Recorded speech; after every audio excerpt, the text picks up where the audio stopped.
is massive. Like, it's a gigantic web of all these skill points you can possibly get with time. Mm-hmm.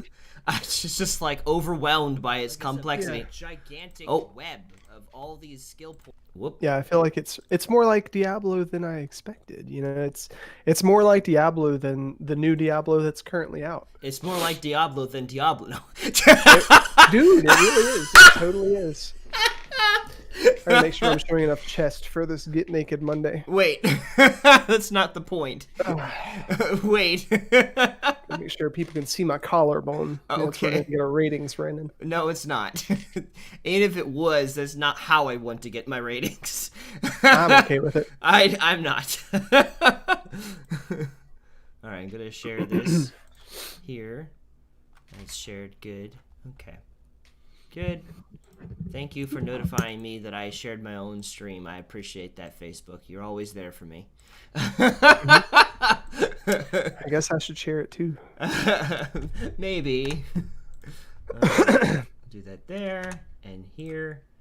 And the way one of our sponsors, I guess you could call it, Battery. Sponsors? Kinda, sorta. Battery. Our compatriots. He allows us to share our streams there. He has a bot that just automatically updates whenever we go live, so I don't really have to do anything there. Just boop, puts it there. I thought about still putting something there because then I can have the little, text about what we're talking about, but I'm like, because eventually that will probably become so deep of how many places we can put things into that it will just be like, okay. And no, that is not what she said. I'm anticipating. I am anticipating you to make that joke, and it's not even crossing your mind, but you have trained and conditioned me to expect that, Tim. Oh, that's what she said? Yes! You don't even My work here is done. You don't have to even say it. It's already crossing my mind. I'm like, I've stepped into a trap. Oh, my goodness. Cool. Well, let's see. This one. There we go. Okay. Well, hello everybody, and welcome to Thought Raid, a show where we take on your thoughts and find better ways of thinking about them. I'm Brandon Brown, owner of United Gamers Nations and a lay counselor, and gathered with me today is the wonderful Tim Denock of Break the Meta LLC. And today is Get Naked Monday, where we metaphorically get naked and talk about things that are going on in our personal life that we're currently working through. And so this week in particular, it is your week to talk about things going on in your life, that what you're working through, Tim. So I guess since we're actually sticking to an hour, we can just jump right in. Let's go! What are you going through, Tim? Oh, wait, hold on a second. I do want to preface this. For those of you guys who are watching, if at any point, if there's something that you want us to talk about or have any kind of questions, we love to welcome you into that with us. So let us know in the comments, let us know in the text or the chat of YouTube, or you could even join us if you follow the link on the bottom part of the either like the descriptions on both Facebook and YouTube.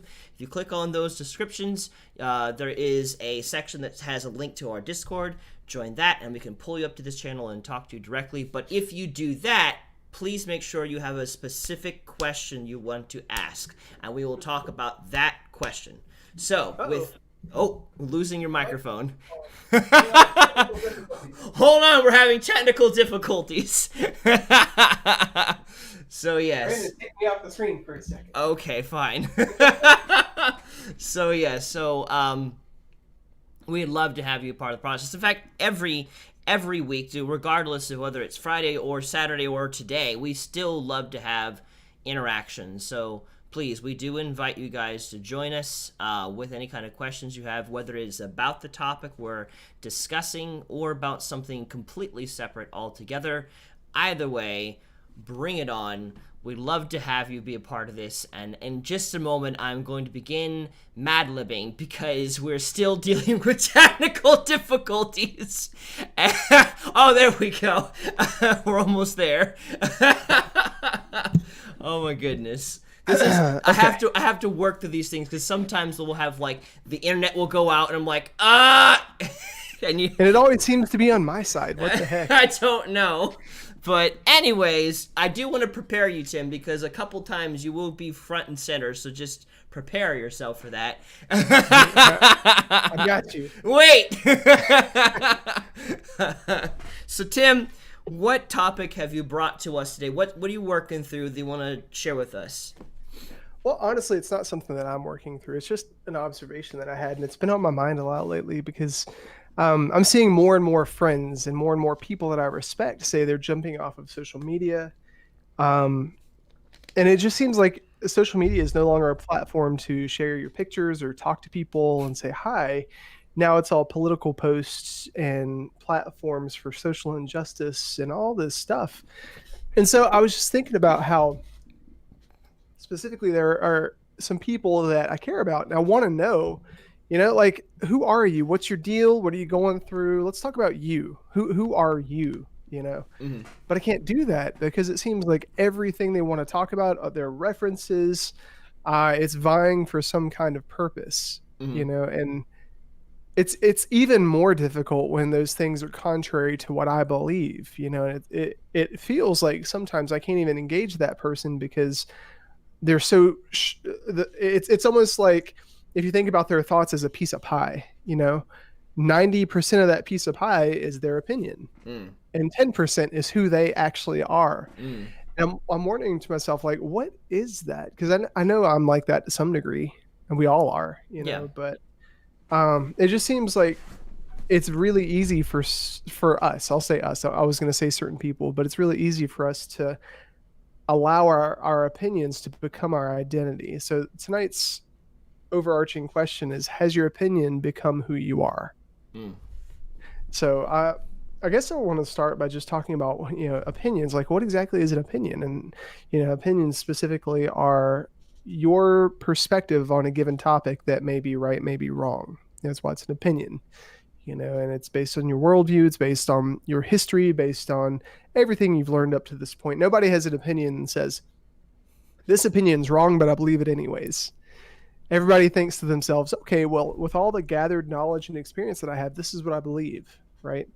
And some stuff, especially religious stuff, or especially with things that are moral dilemmas, they have truths that seem right depending on how you look at it, right? Like abortion, for instance. I can totally understand both sides of the equation. And, for the LGBT, I'll call it a dilemma just because it's something that breaks down relationships between people. And not being LGBT specifically, but how people view it. That's what I'm talking about. But the first question, I guess, is it unhealthy to have an opinion? No. What do you think, Brendan? No, it's not unhealthy to have opinions. I don't think you can really avoid having opinions. We have opinions about things that are important and unimportant, like how I like to have breakfast. I like to have breakfast with a bagel and cream cheese. And, depending on the time that I have, some bacon and hash browns and yogurt and all that kind of stuff every day is my favorite thing to eat. The thing I look forward to in the morning. That is my routine breakfast. Or, if I'm being adventurous, we can have pancakes and eggs and fruit and all kinds of other wonderful things for breakfast. I love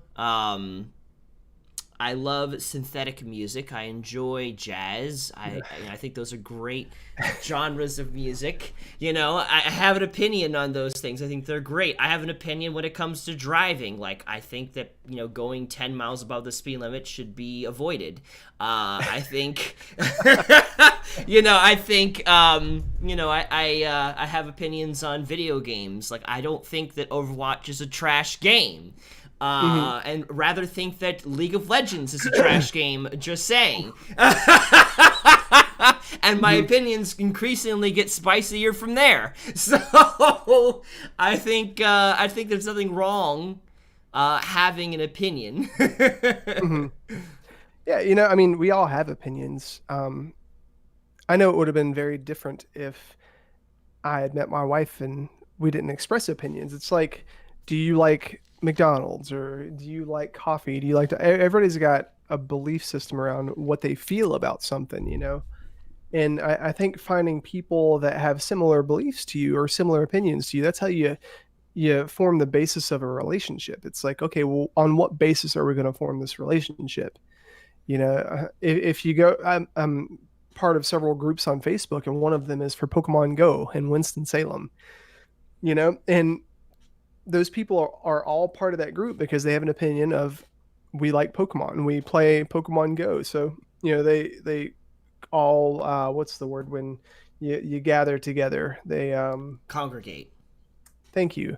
They all congregate in one space because of their opinion, you know, and that's okay. And it's okay for people to have opinions about Overwatch. It's okay for people to have opinions about places to eat, and it's also okay for people to have opinions about things like religion and, as we mentioned earlier, abortion and politics. Opinions are okay; they're healthy, you know. But the question tonight, if you go back to it, was, has your opinion become who you are?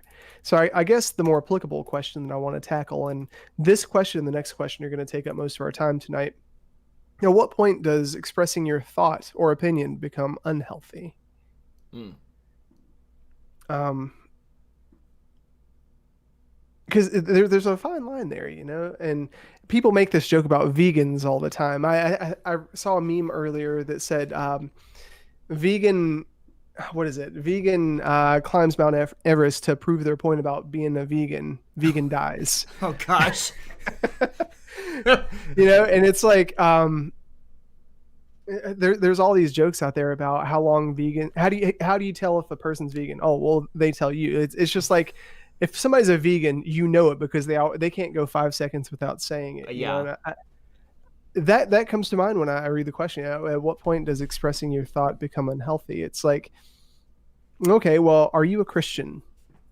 You know, do you believe that God exists? Do you believe in Jesus? That's an opinion, right? And at what point does that become unhealthy? I think when you shove it down everybody's throats, whether they want it or not, you know, that's unhealthy. Just like, you know, being vegan, you know, your opinion on that's unhealthy if you shame other people who are not vegan. What do you think about it? I think it goes a little bit deeper than just if you begin to force your opinions on others when it becomes unhealthy. And it greatly depends on, maybe it could also be circumstantial, because I feel like some things, if your opinions become big on it, could be more of a problem than other things per se. So like, I don't know. Maybe this is a bit of an extreme overstatement, but this is what comes to mind. I feel like if by... No, it may be a bit of an over extreme statement. I don't know. I feel like if your opinion becomes your identity, there's a threat in that. In my mind, because I feel like you now are reducing yourself to what your opinion is on a matter, which then sometimes cauterizes your ability to reach out into other areas outside of that opinion, because you are that opinion and you fit yourself into that camp. And I know a lot of people don't like being put into camps, but a lot of people still accept being put into camps by their opinions, and then they begin to become their opinion, and their opinion forms who they are. And just becomes like this rigid, like if you were to take a pot to plant a tree into or something, and every opinion form causes the pot to be in some bizarre shape, and then as the plant grows down, it has to maneuver in all these weird jagged directions to fill the base that it's been put into. I think that's the kind of the equivalent of making your opinions matter too much to you. Because it's at the end of the day, it's an opinion. And just like theories, you don't build your life on opinions and theories. You know, they're not stable. They're not, one day you might wake up and find that that's completely false, and then what are you going to do when you've built your whole life on a theory or on an opinion? So I feel like it's a problem if you're trying to force your opinions on others, but I think it's also a problem if you're allowing yourself to be defined by if you wake up and today I believe I'm I'm a vegan because I believe that it's not okay to murder animals for food and to even use the things that they produce to eat, like eggs or things of that nature. Like, I feel like that may be dangerous. Like, because now you've taken your preference in those directions and you've formed an identity when you're so much more dynamic than just a vegan. And I don't think like every vegan or person would say that's all they are, but I feel like, I don't know, I feel like that could be dangerous. Well, okay, so specifically the thing I was thinking about, there are two people in particular who are on my Facebook, and it's like they're always posting stuff. They're always posting some kind of, I guess sometimes they're memes, sometimes they're just, how Facebook does that thing where you write something out and then it puts a background behind it. Yes. But every single time they post something, it's about their LGBTQIA plus preference, right? And that's okay. I'm not calling that specifically out. I am a Christian, and I believe I have my own beliefs on that stuff, and not specifically because I'm a Christian, but because I just know it contends with. That's a whole other topic, But whether they have an opinion for or against doesn't matter. My issue that I have, and why I'm talking about this tonight, is like, if I address these people and then I remove that opinion from their life, I know nothing about them. It's like at one point, one of them in particular, I knew, they were in my phone. We would hang out frequently. We would talk about things. And maybe it's just because I'm removed from the situation right now, or removed from their life, and they live in another state and stuff. And I guess that's another thing to consider, is that, what you see from somebody is all based on your level of intimacy with them. Like, maybe I'm just not intimate enough with them. Not intimate like sexually, but I'm talking about like in the spheres of influence and friendship with them. Closeness to them. But it bothers me that a lot of people, it seems, well, I don't want to say it, the people in question, the type of person, I'll say that, the type of person in question puts their opinion before who they are, right? And so if this opinion ever goes away, it's like, who are they? Like, I used to do that with Final Fantasy 11. My opinion was who I am is based on this game. My opinion was the sum of my values, what I do in here, and how people see me. And when that went away, it's like, oh crap, what do I have now? And there's so many nuances to who you are. What kind of food do you like? What are your dreams? What are your goals? What are you struggling with? We all have this sincere desire to be known, and yet we don't allow people to know us. We just give them, as you were typing earlier, and when we were trying to come up with the title for this, we put up a facade of what we think we want people to know, what we want people to believe, especially if it's a cause. If we feel like the platform not even a platform, if we feel like the cause that we're vying for is worth it, it's like, Martin Luther King, a race equality. If I think about that, dude, that's all I ever think about. Or if you think about Adolf Hitler, which is on a crazy scale, you think about genocide. If you think about the founding fathers of the U.S., you think about the Constitution, right? But you don't think of them as a person. Like, if I think about Jesus, I like trying to humanize people and think, okay, well, what are you like on a daily basis?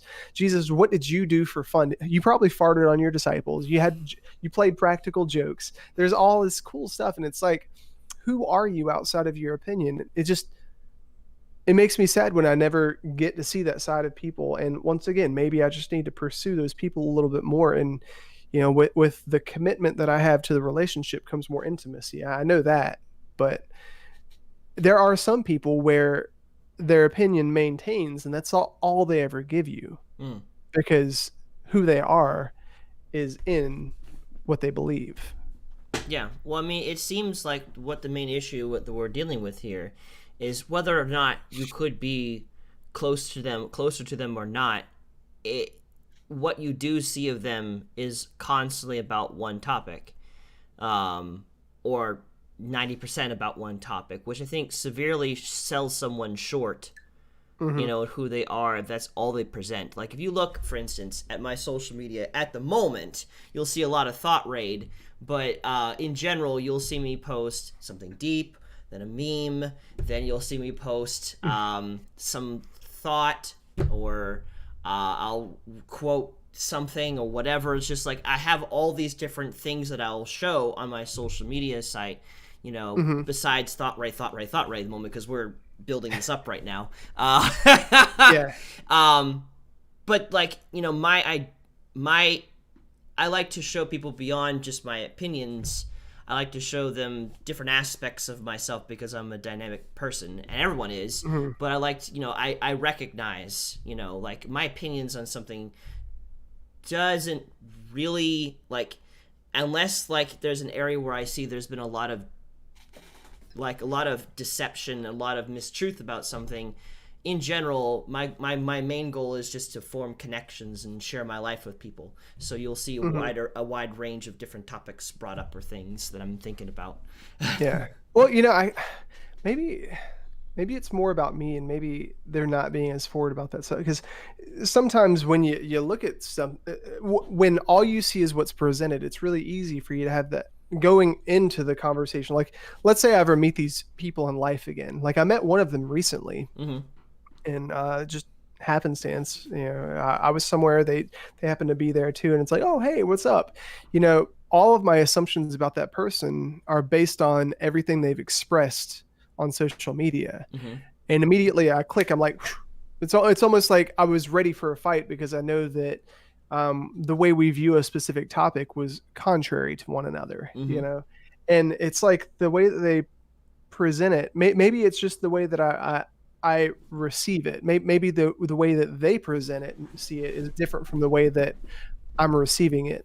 But a lot of the stuff is vying for their opinion, and it's done in a way that kind of it expresses the hurt that their platform feels by feeling segregated, I guess. But it also pokes fun at the other party. So it's almost like, because that's all I ever see from them, whenever I engage them in real life, or whenever I think that I'm going to engage them in real life, it's like mentally I'm like, okay, we have this disagreement. I feel like they're agitated. I feel like they're aggressive on this, and so they must be an aggressive person. Let's go. I've got to defend myself. But at the same time, I guess that might mean that my opinion, the way I view my opinion might be kind of unhealthy. I think in general, what you're seeing is that they've got themselves stuck in a rut. There's this about this, and they've not really shared their heart. They've not really shared their struggles, or at least anything beyond this one particular area. So that's truly a problem. But of course, though, they're more dynamic than that. They, for whatever reason, are hyper-focused on what the rest of them know about this one issue. And that's what they've built their life on, is that I think all this is going to tie in really well in the end when it comes to the importance of a relationship with Christ and, stepping into that, because I can see already just how God allows us to be so much more than one thing. And apart from him, we kind of just latch on to one thing so rigidly and so afraid to let go of that one thing, because if we do, what else is there? Yeah. Well, what you just said just sparked a thought, and it makes a lot of sense. It's like, I don't think I would have as much of an issue with it if I saw the heart that came with it. Like if I could actually engage the person and if they were forward. I guess social media, being public about this stuff is not the right platform anyways. But if I knew the struggles personally that they were going through, if I knew how they felt about that, certain situations, and we built the relationship on being honest and open, it's almost like, at what point does expressing your thought or opinion become unhealthy? I think it's unhealthy when you do it so much, but it's only ever the surface level stuff. If somebody was talking about, I don't know, being beaten as a child, and then they're always abuse, stop abuse, this is the platform, but they never say, hey, this is what happened to me, here's my process with that, and my heart just really hurts for people. That's totally different. Or if, I don't know, the last stream we did, we talked about coming alongside somebody and moving forward instead of comparing opinions, being face to face. I think it's really hard, because you can't really come alongside somebody if there's no dialogue, if there's no talk about it, and if I don't know what's behind why they feel the way they feel. Well, I mean, if they just keep expressing their opinions, you're only going to rise to that level with them. You can't really go beyond that. And that's the problem. For that person to grow and for you to develop deeper relationships, you have to go beyond just the opinions, start going into the heart, and to dig into who the person is beyond just what they feel about things. Because like you got at the very top level, you have the weather, sports, video games. Then below that, you get into like the topsoil and like the closer to the crust, the rocks and stuff like that, and you get into people's opinions. But then to get into the cavern system, the things below, there's a point where you have to get past the opinions. Like people realize, okay, this surface level is not good, so they go a little bit deeper, which is great. We get into what they believe, what their opinions are, but like we're so much more than just that alone. Like we go much deeper into that, into our heart in the matter, our intent, our backgrounds, what we've been through, and then just like actually looking into our opinions. And because I feel like if people's opinions don't change and they keep expressing the same thing over and over again, or if they're just constantly in flux, like I feel like you got two parts of extremes that just need to be addressed as well. Oh my goodness. So that annoys me too, especially when you find somebody, and this was totally me several years ago, where my opinion would change based on who I'm around. It's like, well, who are you, man? Exactly. Like, I guess that's why the Bible says, let your yes be your yes, and let your no be your no. Like, what are you actually feeling? Like, I'm one of those people where I'm not very judgmental when it comes to stuff. I try not to be judgmental. I might be more judgmental than I think I am, but I want to find out who you are, because I know we're more alike than we are different. Why do you believe the way that you believe? Why do you feel that way? Okay, well, let me hear your side of it, because I might be wrong. There's always that percent chance that what I'm thinking, even the foundational stuff, could be wrong. Like I was listening to a podcast by Greg Boyd recently, and he was talking about how it's really healthy for Christians to engage in conversations where their why is challenged. Why do you believe in God? What are those questions that you're afraid to ask about God? What are those questions that you're afraid to ask about Jesus? Do you really believe that on the other side of that question is something that's going to just remove all of the foundation from what you're building your life on? Because I feel like a lot of people, Christians especially, can build this platform of Jesus, and when it comes to the tough stuff, like the analogy you just used of, the surface, then you get to the crust, and then you have the cavern system. But, when you get to the crust of opinion, it's like going any deeper is super tough or uncomfortable. So we're just going to stop here. We're going to move over here where it's like, okay, from going to the surface to the crust, that's the fun part. Yeah, but when you get down to the clay and the rock, it's harder. Right, because like you get into that section with your opinions and stuff of the nature, you've recognized, okay, I can't keep pretending like everything is fine. So you've gone past that surface, like everything is fine, let's just keep talking about basic stuff, the rest is uncomfortable. Like it's work to get beneath the what you're standing on and start digging into the earth. It's work. So just getting to that first deeper level is going to take a lot of digging just to get to the opinions alone. But there's you don't get into the rare earth minerals like gold and iron or even diamonds or things of that nature without going even deeper than that. You can't get into the very valuable things where you can develop foundations and weapons and technology and stuff like that if all you ever stop at is what your opinions are. And I think people like to, again, cauterize their opinions and make a foundation out of the crust rather than going deeper, because again, their foundation is in their opinions. It's gone too far. Like if they keep talking about this opinion over and over and over and over and over and over and over again, that means that they have tried to convert their dirt into stone. And it doesn't make a good foundation. It really doesn't. Like you got to go deeper than that into the actual, like the hard rock of the earth to start building that foundation. And so you got to move past those opinions, and that means some opinions are going to have to change, and some opinions are going to have to stop being changed every 3 seconds as well, which is work. I wonder if it has anything to do with just culturally.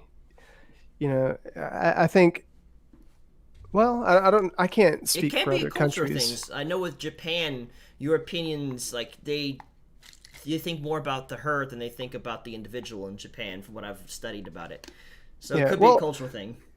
you have all these people, and there's so many memes out there right now where, as a country, we're just the laughing stock of the world because you see like, especially during COVID, there's all these memes out there where it shows a dude, he's got a flag, he's dressed like a hillbilly, he's got the guns, and he's like, I got my freedom and I got my COVID too, I ain't wearing no dang mask, and the rest of the world's wearing a mask, and there's that whole controversy. But I think, yeah, especially in our culture, since we're so free and everybody's welcome to the amendment rights, freedom of speech. It's like, why are you? Um, why is there a conflict between you and me about my freedom of speech, my freedom to believe what I believe? I think there's a lot of shaming that goes on. Well, you believe this, so you must be this. Opinion shaming, I guess, and maybe that's what causes people to be hesitant to, well, first of all, pursue going beneath the crust of opinion, or also defending their value because they think that if anybody goes below the surface of their opinion, they're going to get hurt because everybody's out to get you. I guess that's kind of true because, it's kind of a selfish society that we live in where, for the most part, it doesn't seem like there's a lot of trust between people out there. Yeah, I mean, there's definitely been a lot of instances where people have stepped on other people's opinions, so they don't really want to go that deep with it with most people because they don't want to be stepped on and have that all be destroyed. Um, and I feel like that's where you probably have the person either doesn't talk about their opinions at all, or their opinions keep shifting Mm-hmm. to fit the opinions of the group. Um, and then there's just the interestingness of you got the person that are all about their opinions that probably got to that place because they have enough people on their side that support them in their opinions or never challenge them in their opinions. So they feel like this is a stable foundation because a lot of people have some skin in it with them. And they haven't really gone deeper to figure out if that actually really is a good opinion or not. Mm-hmm. um, I don't know. Well, it makes me think about that book Wild at Heart, where it talks about what's driving people. Because everybody's got desires in them, and specifically, you have different desires than I do. But the book talks about, and some people make fun of this book, and some people love it. I personally like it, and it makes sense to me because I was one of those people that I used to watch Braveheart, and I liked video games, I liked adventure stories, and it talks about every guy wanting a dragon to slay, a damsel to save, and an adventure to go on. And as a kid, I was always that kid that would run through the woods with my dogs and I would make believe, and I would go on adventures and stuff. And I think we all have something inside of us that wants to conquer something, to have a purpose, and when we don't really have a tangible purpose, like we don't know where we're going or what we're meant to do, we just latch on to whatever. I Yeah. guess No, maybe yeah. whatever has the most contention in our lives, Our where we opinions feel like become we our want to put skin purpose. in. The opinions become the purpose in that point. Mm-hmm. So that they are all about the opinions because that has become their purpose. Uh, because I do think I agree with the concept that I think every person does want to have an adventure in their lives and does want to have something that they face and challenge. Um, and I think God and Christianity, true Christianity, provides that really well because our enemies, like right away, God shows like your enemy is not flesh and blood. Mm-hmm. You're not my enemy. Someone else is not my enemy. Another country is not my enemy. Anything that I can see on this planet is not my enemy. It is with principalities and spiritual wickedness in high places. It's mindsets. It's our dragon to slay is evil mindsets. It's destructive patterns. It's supernatural things we can't see as well. And the enemy is very much so present. The dragon is very much so there. And the adventure through life is working through the people that understand the quest that you're on and the people that don't and directly oppose you in the process, and still recognizing through all of that they're still not your enemy. It's still, we're going to deal with we're going to deal with the evil that's in this world, but I think without Christ, the enemy becomes people. So, like, we still, regardless if you're a Christian or not a Christian, I think people still have a dragon to slay in the sense of, like, a cause to stand for. Like, for instance, you know, like, again, like, there's an oppressed minority kind of thing. Like, that's something, a quest that whether you're a Christian or not a Christian, we're all on. But I think the difference is that for us Christians, it becomes not the people, but it becomes what's on the inside that we're addressing. So it's, I don't know, I feel like I'm deviating from the original topic, but this is something that's like so strong in the inside of me at the moment too. I just think it kind of brings clarity to all of that. So maybe in the sense of, not because the physical things that we can touch and feel and see and sense aren't the enemy, then we always have an adventure to go on, whether we are actually traveling around the world or just refined to a, or not refined, but restrained to a bed. You know, whether we have lots of friends or no one at all, everyone has an adventure and everyone has that demon to slay, because God shows it's outside of the physical realm. It's not something that we can just see. So it always is constantly giving us that purpose. And I think that's also why, if you are truly following Christ, you're not reduced to an opinion, because you're not going up against a physical enemy. You're going up against an invisible enemy that exists within everyone. So your opinion adjusts as you encounter new situations and how you would approach that. And it's not just, that person is the public enemy number one and we should throw them in jail, kill them, murder them, whatever. You know, I think, man, this is connecting, but at the same time, like, I feel like I'm missing a few pieces here. So work with me here, Tim. What's going on in your mind? Well, I'm just thinking, like, well, the question that I had written down was, is it better to build relationships or represent ourselves on a basis of opinion first, followed by who we are, or by person first, followed by opinion? But I think we already addressed that with a lot of our foot first expressions are, here's what I believe, you know, our opinions. But I'm thinking about fighting for a cause. You know, my next question was going to be, what's the difference between having an opinion and fighting for a cause? But I'm also thinking about, like, the difference between telling somebody something. Oh, I wrote it down right here. Telling or sharing. Like, you can have opinion on something, and do you tell people about it or do you share it with them? And the difference between that. I'm like, okay, well, why is there such an overwhelming desire in my heart for things that I feel strongly about to tell people, hey, you're, like, my brother came into town yesterday or over this past weekend, right? And we don't drink a lot of sugary drinks here. We drink mainly water and stuff because, you know, sugar's really bad for you, you know. And I've had that epiphany. And plus, you know, it just makes me feel bad. I can't drink soft drinks the way I used to.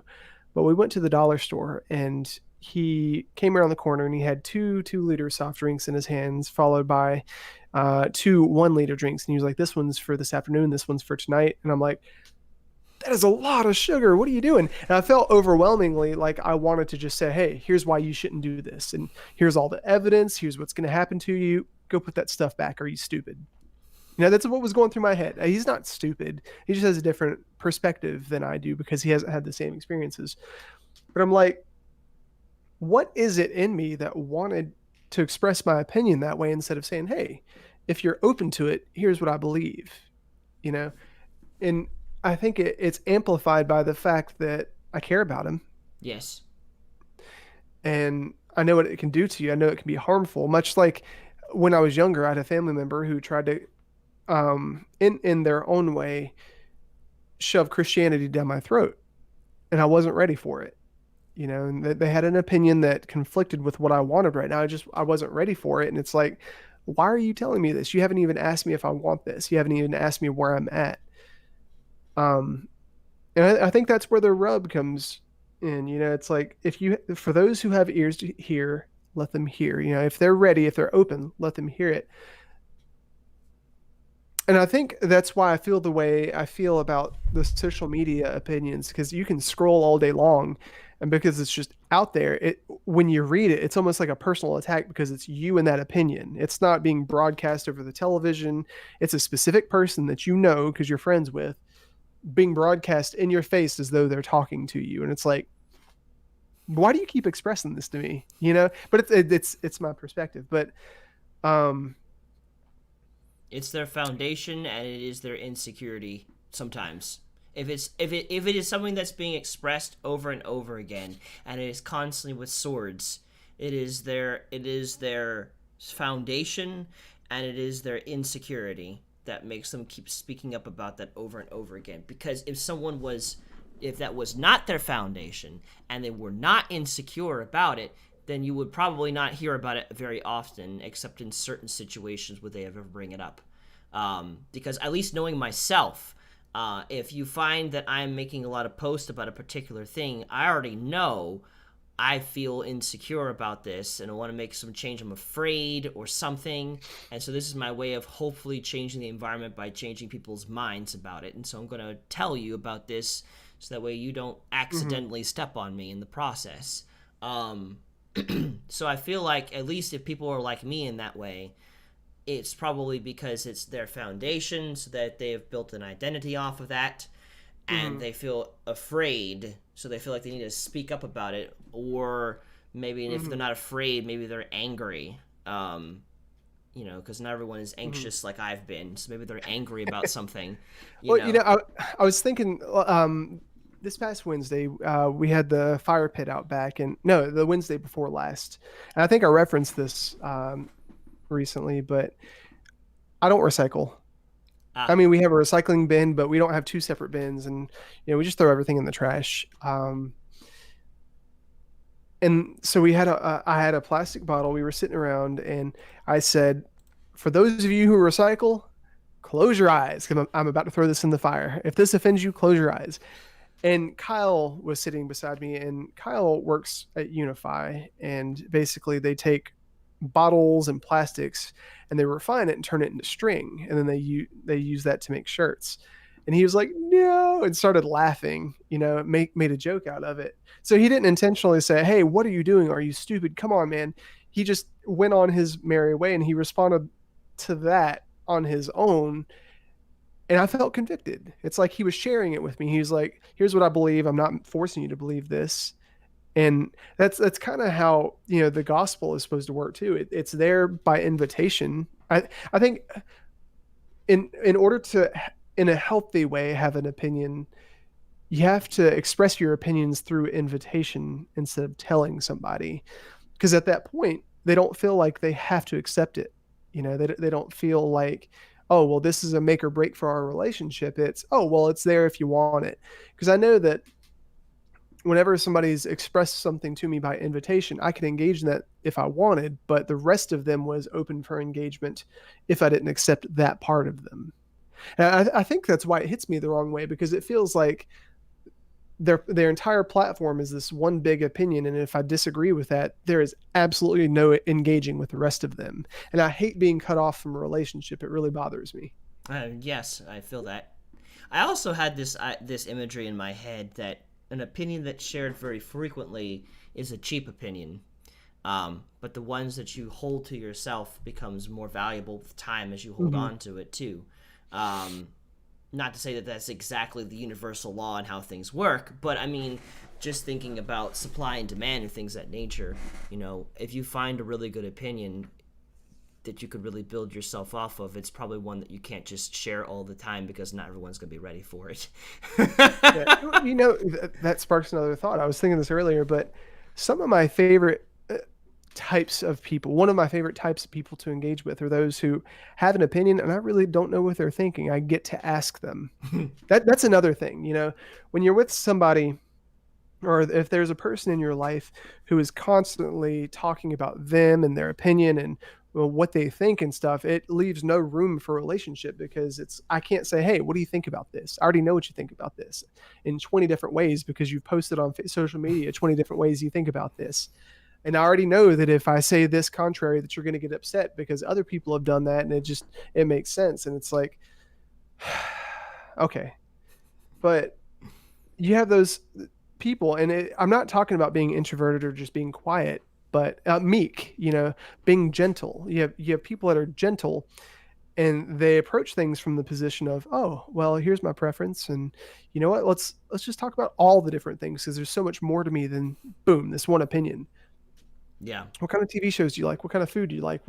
What's your favorite season? When you get to draw somebody out in conversation, excuse me, um, I think it's a lot easier to navigate opinions and stuff because they're given freely, but I have to ask for it.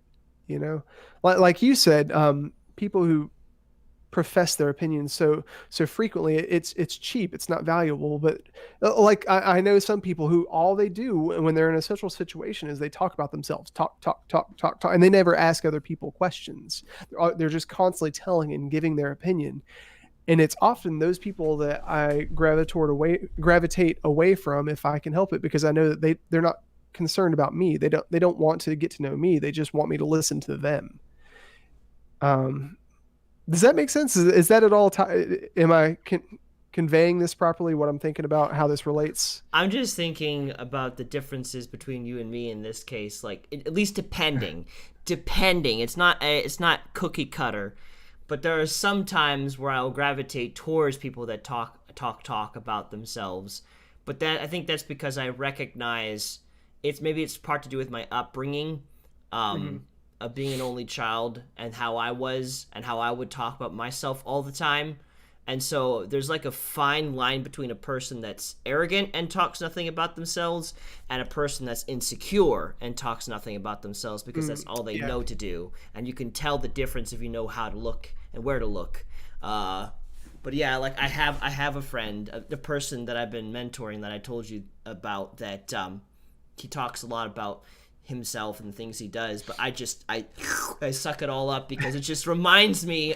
It reminds me of myself, and I'm like, just keep going. Like, it's fine. Like, one day you're gonna get to a better place and have more to talk about. But for now, we'll put up with this. Well, that kind of goes along with what we were talking about earlier, because when somebody's talking about themselves from a place of insecurity, you can see that. But I think with arrogance, when all they do is talk about themselves, they're just putting up mask after mask after wall after wall after wall, and it's like, okay, you really don't want to show me who you are. But people that are insecure, you can tell. But even then, if I'm honest, I have to make conscious effort to stay engaged with that person, and try to understand that, hey, they don't feel heard, they don't feel valued. That's why they're doing this. Right. But I think it's really hard when people talk about not having a relationship or not feeling known. Well, I mean, you don't really add anything to a relationship. You just talk about yourself from a place from not feeling full, which, as you said early on, comes from a place of knowing who you are, your identity. And I, I really have to be careful to not judge people for that, and to not have patience with them. And I think, hearing myself say that, I feel really bad, because it's like, I'm sure they don't do that intentionally. Because if you know better, I was reading a book earlier, and it was talking about growth, and it says, in order to grow, you have to enter a disruptive space where you're not sure of what to do or how to navigate it. And so them pursuing growth, they're not going to know how to do that well. And especially if you're insecure, because I came from a background of being insecure. It was trial and error, and it took a lot of grace from people and a lot of patience from people. Yeah. Um, but anyway. Yeah, well, I mean, I wouldn't beat yourself up over it, you know. I think it's just important to remember that hurting people hurt people. And Mhm. I think if you could really grasp the broadness and complexity of that statement, it will help you, and as it has helped me, and I still have to grow in it. I have my own things, trust me. Uh, Mhm. that when you encounter a difficult person, then you recognize immediately that there has been something they've been through and they got broken in and they haven't grown past. And so then it goes into of like giving them that free space for a time to see, okay, is this person willing and able to grow? They just need a healthy soil to be planted into for a time. or are they just going to just refuse to grow and then wither and die? I think like you can give that as much as you have the social capacity to do so. You can give that to a lot of different people for a season, and then after that point, there has to be a cutoff point where it's like, okay, I'm still not seeing growth, so I'm gonna have to pass you off because it's just I can't do this any longer. It's starting to drain me. Yeah, well, and that's a good point. I think it's really important also because it's really easy to feel lonely when all you're doing is giving opinion, and especially the same opinion over and over. Well, that opinion, that constant opinion keeps pushing people more and more and more away from you. Yeah, and I think that's why it's important for you to find people in your life through trial and error that can pour back into you. If you're the person, like when I engage with people that are like this, it's so draining. And so I think from my perspective, looking at all these people, it's like my heart goes out to them because I want them to, I know exactly how they're being represented, or at least I think I know how they're being represented, but my heart goes out to them because I'm like, no, you're so much more than that. You are so much more than this opinion that you're on that's not the hill that you should die on. Right. It's such a small thing, even though it seems like a big thing, and people are completely missing your heart. Yeah. And I can get tired, so I think it's really important to have people in your life that you can go to who fill you back up, who will encourage you and who won't always talk about their opinion and are the gentle people that I talked about, that healthy five. Yeah. I keep getting this. Oh, sorry. No, go ahead. I was going to say, I keep getting this imagery of a person that just constantly dishes out their opinion and nothing else is a person that's kind of just pushed everybody away, and they begin to become numb to that. And so their land becomes dry, and they've been just because they're pushing out soil and more soil, and not really kind of growing towards like a river or something, or going down into where, there's just more connection or whatever. And so they just become dry to that. So that's where you want to have grace for that person to come and to pour into their lives once more, and see what that does. Because if they, they could just simply they've been putting out their opinions so much, they've become so calloused that they don't even recognize how dry they are, and you coming in there and like intentionally interrupting their opinions and being in their life for a period of time could be that wake-up call, realize, oh no, I push people away with my many opinions, and now you could be the one to help them reintegrate and start digging down again. But then, of course, there's, again, that grace period, because after a while, there's only so much you can do, and then you got to put it back in God's hands. It's like, okay, I helped them, and they're not growing, and it's been a year. I don't know how long you might be able to go on for it, but as long as you are able to, without getting wrapped up in all that, I think that's where it's really good to just kind of give people a chance again, because they might not even realize just how dry they are. Yeah, I'm thinking about, I don't know, actually I know why I'm thinking this, but you know how, I forget which book it is, but Jesus was reclining at a table. This chick comes in, she's a prostitute, and she pours out the oil over his feet. Yes. And I'm thinking about what her day-to-day life was. She was probably looked down upon, and people probably made fun of her for being a prostitute, and her day-to-day struggle was defending her identity, or what she thought was her identity, in front of people, because people were always saying, oh, she's a prostitute, get out of here, whore, all this stuff.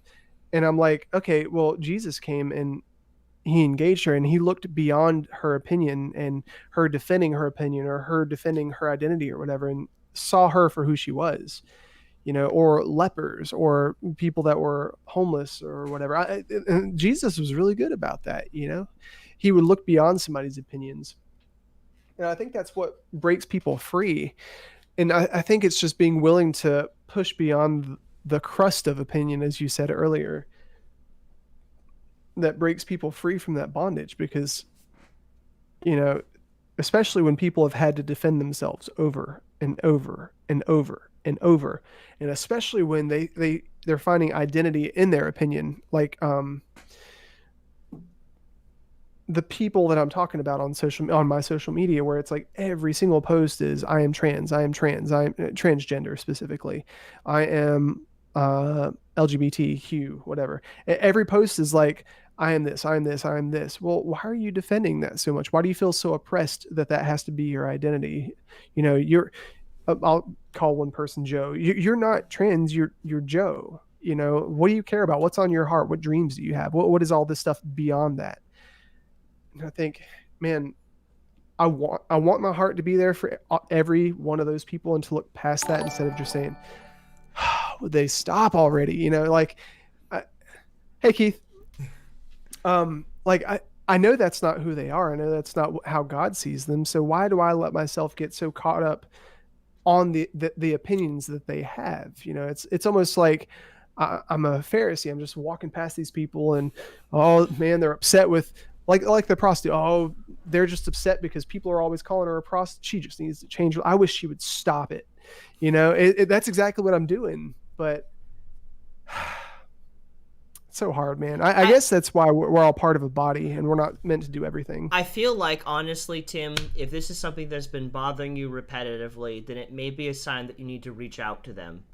Yeah. Because... Oh, but it's so hard, and I'm so scared. Because, I mean, that's how God works with me sometimes. Like, look, we've talked about this in previous thought raids. You know, pay attention to your irritations, because sometimes those irritations is God leading you to change something or face something. Like if you've walked away from your purpose, you know, and every time you see someone do something that's related to your purpose, you get irritated or upset that they're where you want to be. That's not a sign for you to try to tear down them because they have what you don't, what you want. That's a sign that you have walked away from your purpose and need to walk towards that purpose again and try again. So in the same way, I'd like to encourage you, Tim, that for those people that they've been saying things that irritate, it's not to say that you have a problem. It's to say that God is putting on your heart to reach out to them because they need to hear what you have to say, what he's going to say through you. Yeah. So I think that's just as simple as that, to be honest. Yeah, I know. I just wish everybody would just get rid of their opinions and walk in the identity they're supposed to. It'd be so much easier, wouldn't it? But man, I guess that's just the point of life. You know, we all have opinions that we wrestle with, and opinions that we try to force on other people because we want people to come to our side. When, you know, opinions are just divisive, because I guess that's the whole like human mechanic. You know, we're wrestling with sin. We're wrestling with our sinful nature every single day. And as godly as somebody might be, they have an opinion that's based in some kind of sin. Everybody's got it, you know. Yeah, there is a path that stands before everyone that looks right but leads to death. And we have to gain knowledge and understanding to discern whether that is truly a good path or if it's the one that leads to death. And that's not easy. It takes humility. It takes the willingness to be wrong. It takes, you know, time and effort to kind of figure out, you know, that's not fun. But the result is life, and life more abundantly. Mm-hmm. So, yeah. Mm-hmm. But yeah, I don't think opinions are wrong. I don't think, I think everyone has them. I think it's just the main thing is that if you boil yourself down to only your opinions, you've only gone so deep and need to continue going deeper. Don't try to convert dirt into stone, like, so you can build a foundation on your opinions. You want to go deeper into the caverns of things, into your heart, into the hearts of others, to learn them and yourself. Because that's where you get into the real valuable things that we can be used, the things that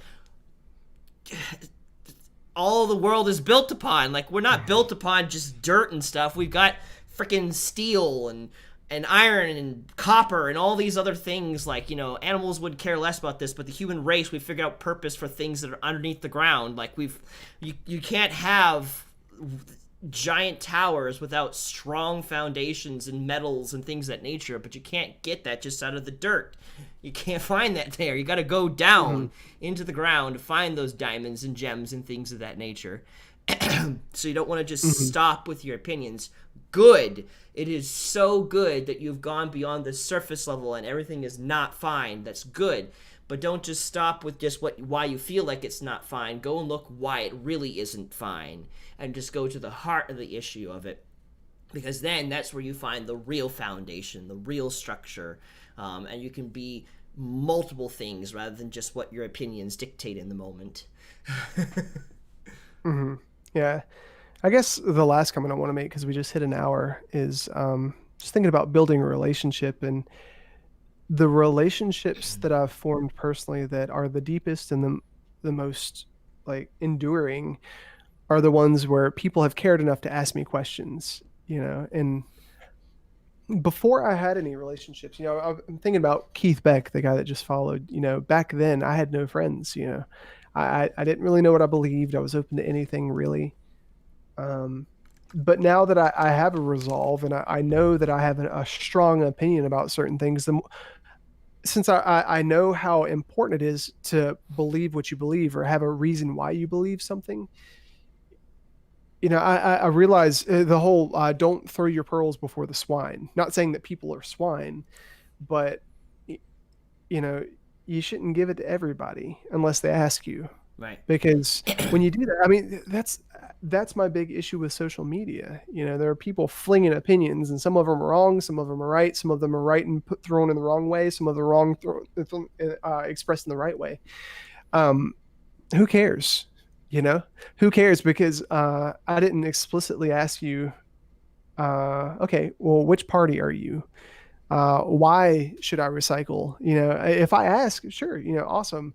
But whenever I found the less I talk, the more weight my words carry when I actually do finally speak up, because it's like it has more value, it has more worth, and because I'm sober minded and I think, okay, well, I'm not just always going to spit this out hoping that it takes seed. I wait until I find the fertile. Uh-oh. Oh no!